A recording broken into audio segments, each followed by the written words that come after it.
All right, good morning, everyone, or good afternoon if you're on the East Coast. I'm Lauren Rilling here with another episode of Simple Business Stewardship. And with me today is my very special guest, Kristine Seale. She's an enrolled agent, she's a financial coach, and she is the author of this incredible book, Amazon #1 seller, which I've read it. And you guys, you need to get this book. It's called How to Avoid Trouble with the IRS. And I can't speak highly enough of this. I have it all marked up. Kristine, you have such a way of making it simple to understand. It's written in such a conversational way. And if these are like all the questions that everyone wants to ask their CPA, but their CPA like can't spend all their time answering these questions. And honestly, if you were to just go have a conversation with your CPA and like require their time, they'd probably have to charge you like $500 or $600 to get all the answers to these questions. So this book is invaluable. That's why I put the title, go get it on Amazon, give it a review. Kristine, thank you for being here today. I've been looking forward to this for a long time, and we've known each other for a few years now. So it's really fun to get to, just see what you've been able to do with your book and your business. I have to tell you a funny admission that when you and I first met and I found out that you were an enrolled agent, I thought enrolled agent meant that you worked for the IRS. Mm-hmm. And very common. I'm not the only one who had that misconception. So can you tell us what an enrolled agent does? What can you do as an enrolled agent that other financial coaches who are not an EA cannot do? Oh, absolutely. And so first, thank you for having me here. This is really great. I've been looking forward to it as well. What an enrolled agent is, first off, it's a professional credential. So I am licensed by the IRS. I sat for a series of exams on individual taxes, business taxes, and ethics. And you have to pass these exams, and they're fairly rigorous. And that credential now allows me to represent any individual, any business in front of the IRS on any tax matter, a lien, a levy, a wage garnishment. Someone wants to attempt to request an offer in compromise. Someone needs help setting up a payment plan. Lots and lots. An offer in compromise is when someone's looking at their back taxes they owe and saying, whoa, I don't think I can pay this. So let me offer, like almost like settling an agreement with the IRS. Is that what that is? Sort of, yes. And so as an enrolled agent, I negotiate tax debt settlements. And an offer in compromise is one of those types of settlements. But they're not, you don't get them very often. They don't just hand out OICs, as we call them, offer in compromise. They don't just hand them out like candy. And that's the thing that most people aren't aware of. The other thing they're not aware of is it takes about a year for the IRS to decide if yes, they're going to accept it, or no, they're going to deny it. And there's things that are going on inside that year that, again, a lot of people don't know about. So I can represent, again, any individual, any business on any tax matter in any of the 50 states in front of the IRS. That's what I do. Okay. That's very helpful to know. Like you can actually, the fact that you can negotiate that and really help people understand their options if they're facing a really scary, intimidating tax situation. Absolutely. You're really their advocate, and advocate financial coaching. Yes, it's part of the name of my business. Yes, I love to advocate. Yes. So you know what the IRS does. You've been on the inside. You're an enrolled agent now. You're really there to help advocate for your client and help them make that tax situation that they're facing, help them navigate it, and really be there for them. So I love that. Absolutely. You can help us avoid those. Yes. For the low cost of, $12.99. Yeah, this is a steal. This is like seriously like $600 value at only $12.99. $12.99, right? And it'll be coming out on Audible later this month. I recorded my book. That is exciting. I got a message from my audio engineer the other day. The files are ready. I have to go listen to them to make sure everything is just right. And then if it's all good, then we get it up onto Audible. So not too many tax books are available to listen to. So I kind of have a little niche right there. I'm excited. Yeah. Well, it's very readable and Thank you. very it's written in such a conversational way Hmm. that Yeah.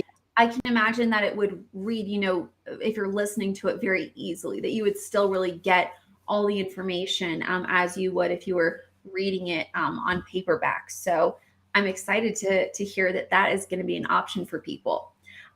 We want to dive into taxes and business ownership today, which typically is not the most interesting. Hmm. But when we have someone like you, Kristine, one, you make it so accessible. It is interesting and it can really just put people's minds at ease. I know Yes. that when I read this, I learned so many different things that you and I were talking about backstage earlier. And it was so enlightening and it really is empowering to have the right information. It really takes the mystery and some of those forms they have you filling out these worksheets and you're going, am I checking the right box? Like, am I going to mess everything up if I Yeah. check Yeah. this, but I should have checked this? And so you really help us cover the basics of here are the important things you need to have in place. And so what would you say are those are some of the just the top important things? Like,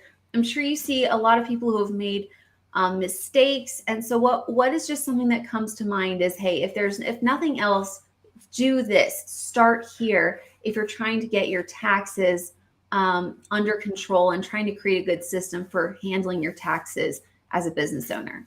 Wonderful first question. So what I would say, and I think it's actually chapter 3 in my book. One of the best things business owners can do is open up a business checking account, business savings account.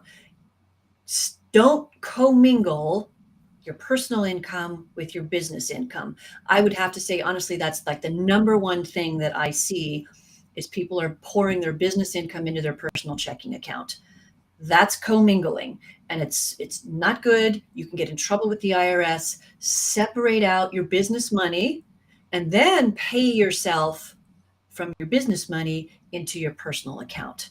That's really honestly the number one thing that people can do to help themselves because it makes it more clear. This is your business income. These are your business expenses. It's all in one account, or maybe it's in two accounts, but it's separate from the personal. And your CPA will love you, your bookkeeper will love you when you separate out that money. So honestly, that's the number one thing. Because you want to avoid commingling. I had that Mm. conversation once. If I had it 1,000 times with small business owners that I got to talk to when I was at the IRS. It's the number one Mm. thing, honestly. So I spent 7 years, Okay. and for those that don't know, I spent 7 years at the IRS in Austin working for the IRS. So I was on that side of the table. Now I'm on this side of the table, helping people avoid trouble with the IRS or get out of trouble with Mm. the IRS. Yeah, you've been on the inside. You know what really happens there. Yeah, yeah. And yeah, and so I think that's such wise advice. If you haven't taken that first step, that is the first step to take. And I remember in your book, you said if you don't, even if you did your accounting perfectly, which you Mhm. won't if you have your funds commingled, it won't be 100% accurate. But even if it were accurate, if you have your business income mixed with your personal checking account, you are setting yourself up for an audit, right? Yes, yes, and there's a And we don't very want there that. there's a very funny line in my book about, being audited and, that's like a prostate exam if you're a man, you don't want the IRS looking that closely. You really No. don't. Even if it's perfect accounting, you've still commingled. And they have many lines of instruction in the Internal Revenue manuals that tell them to look for this, look for commingling, and if they see it even just a little bit, now they're really now they're really looking for it and they'll do a deeper dive into your books and your bank account statements and they really get into it because they know people do this. And it's not necessarily intentional. A lot of it's unintentional, but that doesn't matter. You're doing it and Mhm. you're not supposed to. That's not what the IRS considers a reasonable and prudent action that a business owner would take. If you're a business owner, the expectation is you're going to know the basic rules. And a basic rule is don't commingle your money. That is good. That is good. So yeah, that's an easy step you can take, Super easy. even if you've done it in the past, just start today, right? Yes. Better to, Yes. that's sort of the common wisdom that I think I keep seeing over and over as a trend, is that if you learn something new, just start today to do it the right way. It's not going to go away. It's not going to fix itself. And the IRS isn't going to be less likely to flag you if you switch and you start doing something right. They're going to be more I would likely agree with to flag you for an audit if you continue doing things the wrong way and you just try to get away with it. Yes. Yes. And, you know, water under the bridge, can't change the past. You can only move forward. And you know what? So if the IRS comes knocking on your door or sends you some kind of letter and an audit is, you know, they intend to audit you. Yeah. You say, yep, I did it wrong. But more importantly, now I'm doing it right. And that really carries a lot of weight with the auditor. They want to know that you've changed your ways and that you're doing it the correct way now. That's actually very important. Okay, that's really good to know. And especially when we're talking about the possibility of these kinds of things happening, I think that is the idea of being audited is probably people's number one Number fear. one fear. Yeah. And the reality is, if you're doing everything you can now to do your taxes the right way, to be compliant, especially, I mean, there are 72,000 new IRS agents, and some of and there are additional instructions in place for, especially for S corporations, like, are you taking your reasonable wage? Are you doing all these things? And if you're not sure if you're above board with that stuff, then remember that the auditor is still a person. And so if you show good integrity, like, there's still a personal element, there's still a human element, even though it's the IRS. I think, would it be fair to say that that's the reason that they talk about being reasonable? I mean, reasonable is so unclear, but if you're acting reasonably, then is it fair to say that the person who is auditing or looking at your tax return, that they're also going to be more reasonable with you if you're showing that you're being reasonable? Sort of. Let me Sort say of. this. Yes, sort of. So you are right, though. At the end of the day, the auditor is a person, just like you and I, and they have a job to do. It isn't personal necessarily. They're following their instructions in their manual. But like any business owner, if you have someone come into your shop and, you know, maybe you own a print shop and they want to get some business cards or some stationery designed, and they come in and they say, hey, you know, I need some business cards. And that's all the work they've done. That's it. You're like, oh, okay, well, shoot, you know, we gotta create a design, we gotta understand what they want, their colors and lettering and fonts and this and that, and we need to, you know, understand their turnaround time. There's all these details you have to find out, which you would do as a shop owner, versus the customer that comes in that says, hey, I need some business cards or I need some stationery designed, and here's my colors. This is the font I want. Here are some designs that I've created or that I'm thinking of. And, you know, what can you do with this? You're giving them some information. They don't have to create something from scratch. Well, an auditor is also looking for those details.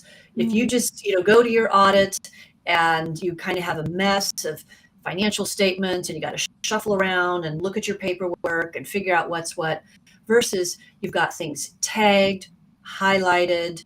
Oh, here's the receipts, all in date order, by month, categorized. You're kind of making it easy for the auditor to find what it is they're looking for specifically. So if you make someone's job easier for them, generally they're appreciative, I would say. Is that a fair statement? Yeah. So, you know, it makes the job easier for the auditor. And again, they do have to follow their rules, but being human, you know, giving them information that they want in an orderly fashion, that matters. It makes their job easier. So those things can count for sure. Make their job easier. Right. If you get audited. And I know that, oh, sorry, I broke up for a quick second there.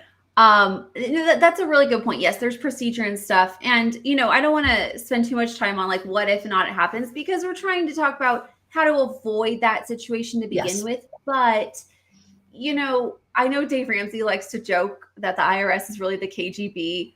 They're not. I mean, and the thing is, if you're realizing that you're in a mess with your taxes and you're realizing through this conversation, like, oh my goodness, I'm setting myself up to be audited. And that is kind of scary because you can lose your S corporation like status with being able to, not pay the payroll taxes on your distributions. You can owe a lot of money and penalties and fines.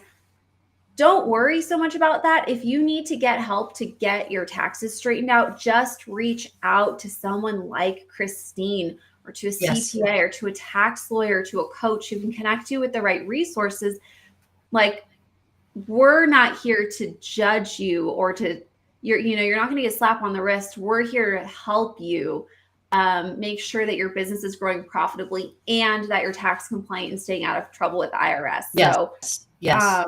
that's the spirit of this. So if you're worried, like, there's no shame. Like, let's learn and let's move forward, and let's have peace of mind. Everybody makes mistakes. Yeah. We're human. This is part of the human condition. So again, you're absolutely right. There's no judgment. It's just, oh wow, this happened. It's important to understand why it happened, so you can avoid it in the future going forward. Mhm. And then, okay, so we're not going to do this anymore. So now going forward, let's set you up so you can get on a payment plan or make the necessary changes you need to make in your bookkeeping or your accounting or whatever the issue is. Mhm. So great point. Absolutely. Yeah, and I want to add one more thing to the don't commingle your funds. Run every bit of revenue through that business income so that you can properly account and show, look, yeah, this is business revenue, right? If you get paid in cash, you still have to deposit it into your business account. Yes. If you get paid Venmo or Zelle, any of those Cash App things, you need to connect that to your business bank account. I put a little story in my book about getting cash, on a late Friday afternoon. I'll just take $100 now and pay myself $100 less. Stick that $100 in your pocket. No, you just commingled. That all has to go in the bank. And so you got to set up maybe a night deposit thing with your bank and drop that cash off. So it's tempting to keep the cash, but don't do it. Yes. But just have the right process, have the right systems in place so that all that revenue is automatically, you already have a procedure for it so that you don't have to make those decisions every single time. Yes. It's just, you already know what to do. Preferably the money, any payment processor is going to be like, if you use PayPal, make sure you use the one for business, not personal. Make sure that the money is going directly from that payment processor into your business bank account. And then same thing, if you have a cash deposit, you need to have that system set up with your bank. Yep. Yeah. Exactly right. So one is key. That one is key. Okay. What else? What's another mistake that you see business owners make? And they could really straighten it out if they just knew what to do instead. So I would say, vying for number one. And number two is, okay, there's no money set aside to pay the tax due. You got to have money to pay the tax man. And so many business owners, sole proprietors, that's what I am, a sole proprietor, LLCs, LLCs with an S corp election. The deal is that people aren't setting the money aside. And so again, it comes back to, you said it, systems and processes. Put a system in place that at least money is being funneled off to the side so you can pay your quarterly taxes and or your taxes when it comes time to file your tax return. If you have payroll tax issues, or not issues, but if you have payroll tax, again, the money has to be set aside for those federal tax deposits. And once you put the money there, even if it's not enough, at least it's something. And I got to be honest, something is better than nothing. And then that leads into the question of, well, how much do I set aside? That's the perennial question. And there is no one size fits all. That's honestly, I would say, Lauren, that's tax planning, that's tax strategy. If you have a CPA you're working with or a bookkeeper, they can help guide you in that process. That's part of what accounting is about. I don't do accounting. I am not an accountant, and that's a big difference between a CPA and an enrolled agent. I understand accounting a little bit, and I know how it works, and I can read a profit and loss and look at a cash report and things like that. But I don't do accounting. But tax planning, tax strategy, setting money aside. Oh, if I could have everybody do that, just 10%. Just do 10%. It's a nice round number. Everybody gets 10%. 10% of your monthly, whether it's your gross or your net, just do something. 10%. Something. Start somewhere. Like even if it's not going to be perfect at first, something is better than nothing. Yep. And you can make gradual progress.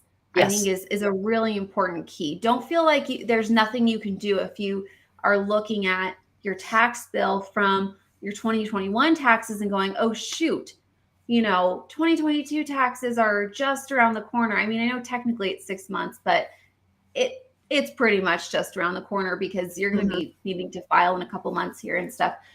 And so I think people can feel very disheartened and go like, what can I do about this? I'm just going to have to wait until that dreaded day when my CPA tells me what I owe for the whole year.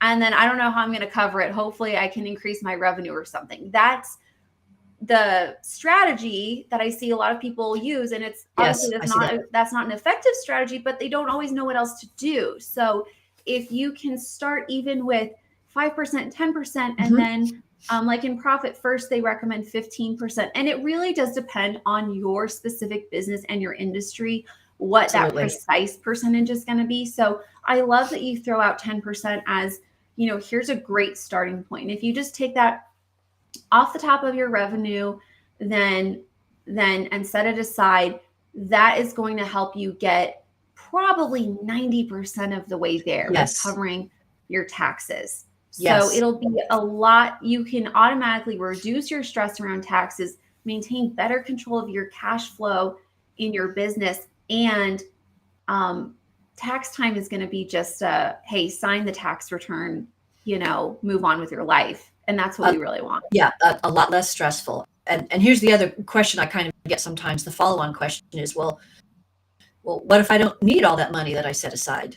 Well, great. Now you have a savings account by default, because you're going to run into, payroll issues potentially, or you're going to want to buy some other, capital asset for your building, or, whatever it is that you're making or doing, printer for your print shop or something like that. And you have a ready supply of money that you didn't happen to need for your taxes. So it's a built-in savings account.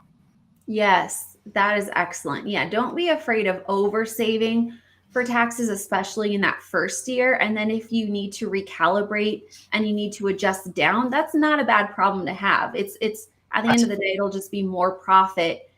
So we'd rather have you overestimate how much you need to set aside than underestimate. But even if you can't quite get there just because of cash flow and revenue, just do what you can and then gradually work to get to that right level. And you'll be able to refine that over time. Yes, start small. Kristine, there's a little bit of a click sound. I don't know if it's with the headphones or something else. Not a big deal if we can't resolve it. But it just seems to be a clicky sound coming through. Is it happening constantly or just a little bit? Yeah, when you talk, it's just. Oh, wow. But if we can't resolve it, we'll just move on. It's okay. Yeah, I'm not sure we can resolve it because I'm not tech savvy. Oh, see, it stopped right there. See, as soon as we start talking about it, it stops. And then it might, but it's all right. It's all good. Okay, so moving on, we've got start setting aside something to pay your quarterly taxes. And one little tidbit that I learned from your book that I did not know this, that if your net profit, this is before you pay yourself, you guys. This is not after you pay yourself if you have anything left to pay the IRS with, right? This is net profit. So you take your revenue minus your business expenses. And if you have $400 left, the IRS gets a cut of that for the quarter. It is subject to self-employment tax, 400 and over. Yeah. Yes, which is 15.3%. Yes. So Yeah, that's a lot of fun. But just be mindful of that. Okay. I know there was There's a something else. there's a Oh, question over here. Can I answer this question? oh, please. Oh, I Yes, that's apologize. I okay. did not have the question set up here. Yes. Yeah, so Let that Madison, let thank you. Great question. Madison is saying, will the book teach me on how to do my own taxes? I've been using H&R Block, but it's really expensive as a single person. So no, quick answer. My book will not teach you how to do your taxes. I specifically did not want to get into that because that's a whole other book all by itself. No, it's not going to teach you how to do your taxes. And if you are, if H&R Block is too expensive, there are other, big box companies that you can use if you are wanting to try and do it yourself. There are other do-it-yourself software programs out there. TaxSlayer is one. TurboTax, that's a perennial favorite. There are some very robust software systems that you can use to do your own taxes if you're willing to venture that. And actually, TurboTax, they have a feature where you can pay a little bit more and get live help or get someone to review your tax return. I think that's what they were doing a couple of years ago. I'm not sure if they're still doing it, but no, the book won't teach you how to do your taxes. Sorry.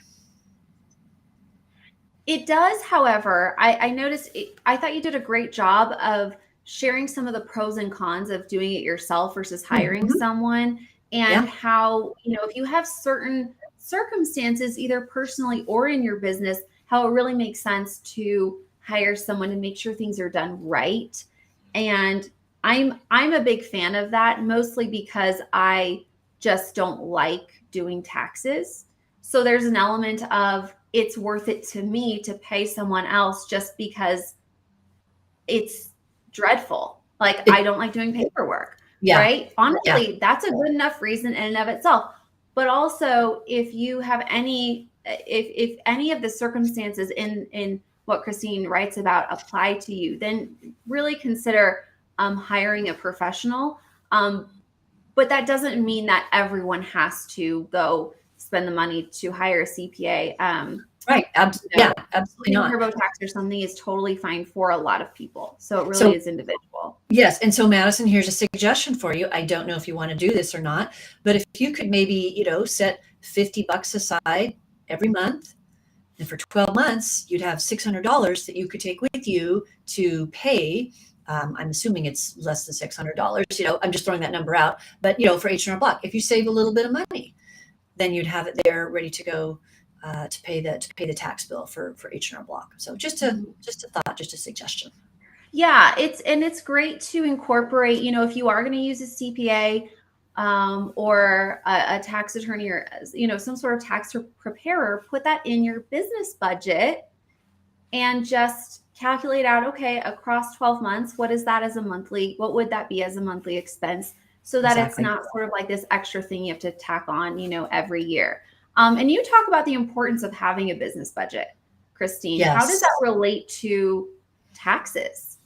So your business budget, there's a line item, in my opinion, that I like to encourage, my clients to have a line item in their budget to set that money aside to pay taxes. You're building in other expenses, and your taxes, in effect, are an expense to you, especially if you're running payroll or you have property tax, or maybe your business has excise tax.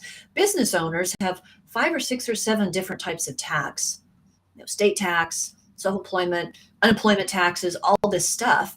So building that line item into your business budget, and I just think it's super important, like your personal household budget. You're building these line items in, and so the money is there, and it's just a process. It's another process in a system you have in place. So that's why I think it's important, because I know it will help people. Yeah, absolutely. And it helps when it comes time to look at your revenue, your cash flow. You know that if you're going to have a profitable business, which is the goal, right? We're in business to make money. Not profitable business. We want profit. That means we're making money. That also means you will pay taxes. So plan for it proactively rather than being reactive to that and then trying to come up with the money. Yes, and that's a great point. Being proactive about it. Yeah. Yeah. And for just sure. that simple business budget and just going, okay, taxes are a reality. Let's just make sure we're being realistic about this at the beginning before all the money in the business gets spent or distributed, as to the owner and stuff. That will go a long way. Yes. Awesome. Okay, Kristine, give us one more. What is one more tip that we can use to stay out of trouble with the IRS, or a common mistake that you see that there is a remedy for? I would say this question I hear a lot, and I wrote about a little bit in the book is, hey, can I take the home office deduction? Oh, yes. I Many get of that a us, lot too. What can yeah, I need to know what I can deduct. And I'm like, you got to talk to your tax professional about this. yes. So again, the IRS has some very specific rules on the home office deduction. And if you meet those rules, by all means, take the deduction. But the two primary things you want to consider is your what you consider your home office space. Now, it doesn't have to be in your home. I mean, I'm in a bedroom right now in my house. Okay, this is my home office. But your home office could be a boat. It could be a space you've carved out in your barn. You could technically have two home offices, one where you conduct the majority of your business, and then at home maybe you're doing your administrative work, your accounting and paperwork and things like that. But the home office needs to be used regularly and exclusively, and it's the Mm, exclusively part that most people fail. They kind of fail the test. So exclusively, that means if you have a day bed in your office where overnight guests sometimes sleep over, which many people do, that's not exclusive. You're using it as mm, a place for people to sleep. okay. Okay. Okay. If you have a closet, now you can't see my closet, but I have a closet here, and I've got a lot of overflow that has nothing to do with my business. And so I don't claim the home office deduction because I know what's in that closet. It has nothing to Mm, do with my business. mm. Okay. Okay. So those are the kind of really the two criteria the IRS is looking for. But Exclusivity and regularity. So yes, it can't just be like an empty room in your house that you go into. I don't know how many people have empty rooms in their house, but yeah, if you only went in there like twice a month, it'd be like, yeah, that's probably not. But also, okay, so if I showed you my office right now, which I won't uh-huh. because it's kind of messy. Right. Um, This is the camera view. This is the good part. I understand. This is the on stage, and then there's the backstage. Right. Yes. But there is a bed for guests over here. And then in the closet back there, I've got mostly office supplies, but then we've also got some home decor, some stuff we haven't unpacked since we moved, right? So from the criteria that you're explaining, I could not deduct this, even though we only have had guests maybe like 4 days out of the last 365 days. It's like, Yeah. nope, you can't do that. Yeah. So Yeah. here's a follow-up question to that though, because I Mhm. know a lot of people are working from home. Mhm. Most I would say most solopreneurs, most small business owners work from home and want that home office deduction. Can you do it by square footage where you say, okay, the bed's on this side, my office, like this part that you see, this is exclusively like for work, which it is. And a lot of people, I think, have that situation. Can you count it based on that square footage or the percentage of the room? Or is it like an all or nothing?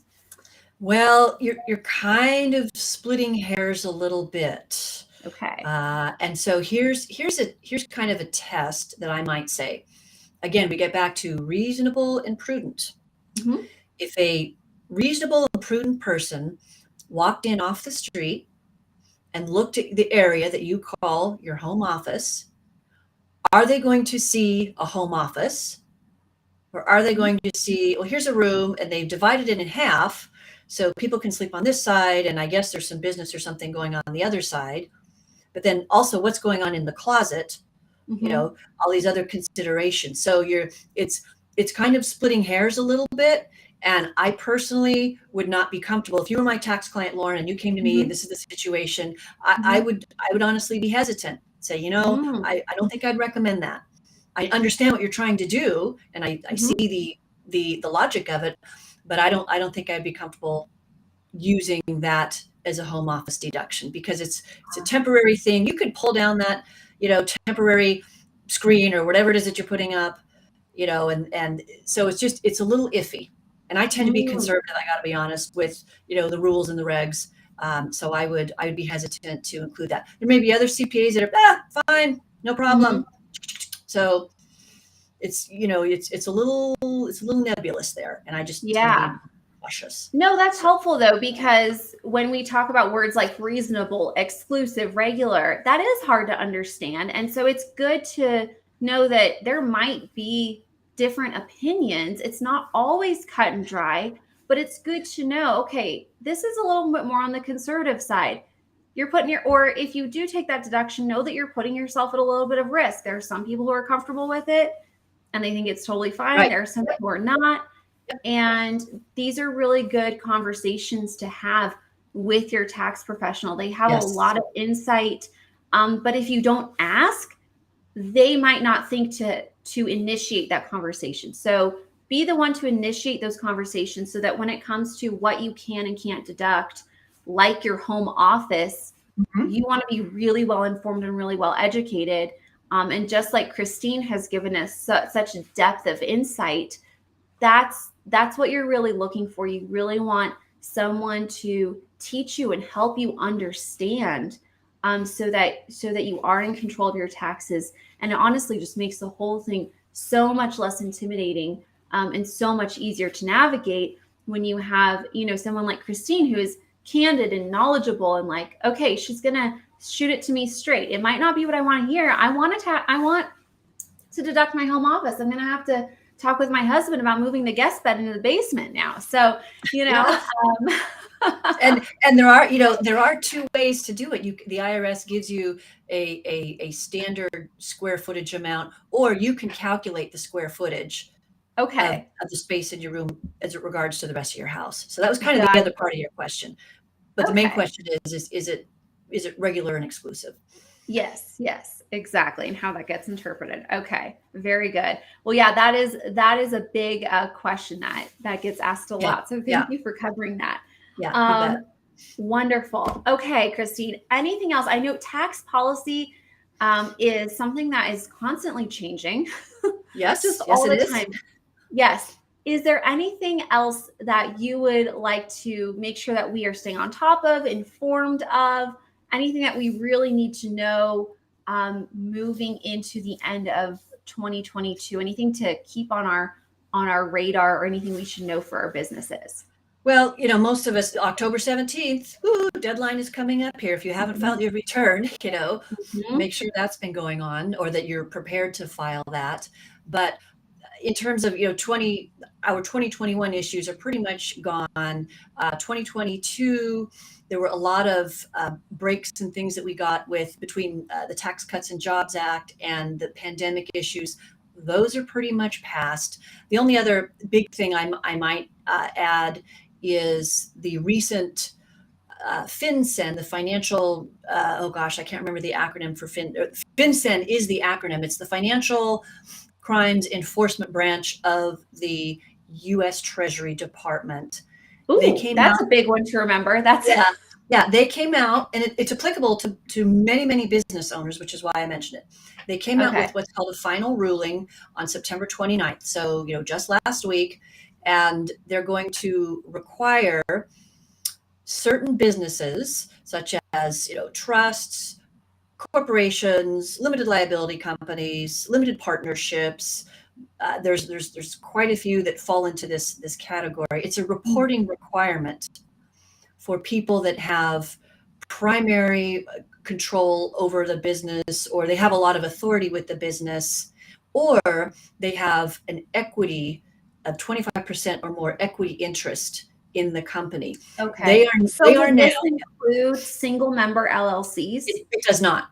No, because the definition, which is a great question. Thank you. Yeah. By definition, it's just single member. There is only one member. So it's really for businesses or entities that have at least two or more people involved. And there's a list of 23 exclusions, and those are banks and financial institutions and things like that. But the upshot of all of this is that business owners, many business owners are going to be required to file this new form with the Financial Crimes Enforcement Network, FinCEN, in order for them to know who's in the business. They want your name, your birth date, your social security number, your address, a piece of identifying information. They're going to be collecting all this information from thousands of businesses, and it will begin, it's effective January 1st of 2024. So we have a year or so We have a year to prepare for this. But Google it, talk to your CPA or your financial institution if there are 2 or more of you in your business, if you're a business owner, because this will apply to you. That's interesting. So it's really just, it's a reporting requirement. The IRS wants to have more identifying information. It's less the IRS versus the Treasury. The IRS is part of the Treasury, but the whole objective behind this is to weed out the bad actors, the bad characters that are using shell companies to funnel illicit money and drug trafficking money and sex trafficking and crimes, and the oligarchs, the Russian oligarchs that are setting up companies in the United States to hide assets and money. This is a way to crack down on that, but it affects regular, good, honest, tax-paying business owners as well. Sure. Do you anticipate that? This is just really a speculation and opinion question. Do you think that this new regulation will dissuade companies from adding owners to their business? Possibly. I mean, if an owner doesn't want to give this particular arm of the Treasury their personal information, you really have to weigh, well, okay, do I have a 25% or greater financial interest in this company, or am I an active owner and participate and really have a lot to say with this company? Do I care if this other institution has all this personal data about me, because I'm not doing anything wrong? Right. I'm fine. But the question might become for some people is, wow, will this government institution properly use my personal information? Because so I don't want to get into politics, but unfortunately there's doesn't matter who's in office, what party you belong to. Sometimes government institutions can be a little weaponized, and that can matter to a business potentially. So what are they doing with the information of good, honest American tax-paying citizens and businesses? What are they doing with it? Who has access to that information?